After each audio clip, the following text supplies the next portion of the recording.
அனைவருக்கும் வணக்கம். என் பெயர் முகமது யூசுப். 2ஆம் வகுப்பு படிக்கின்றேன்.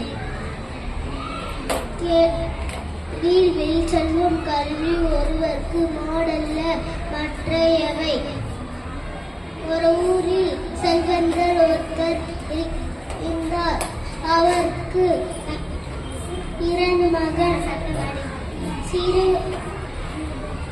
சிறிய மகன் நல்லா படித்தான்.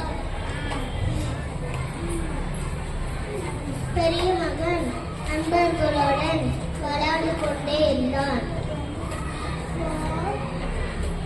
அப்போது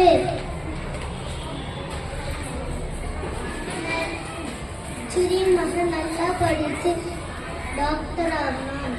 அப்போது அவங்க அப்பா இறந்து போகும்போது சொத்தெல்லாம் பிடிச்சு வச்சு போனாங்க.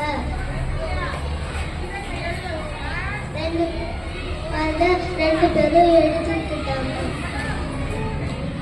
அப்போது பெரிய பையனுக்கு நஷ்டம் ஏற்பட்டு விட்டது. அப்ப தம்பி காசெல்லாம் கொடுத்து கடனை அடைச்சான்.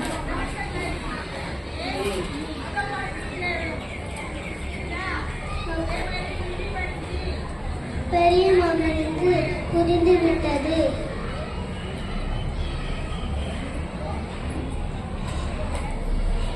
தம்பி படிச்சு டாக்டர் ஆகணும், நம்ம படிக்காம விளையாடு கொண்டே இருந்தோம். வணக்கம்.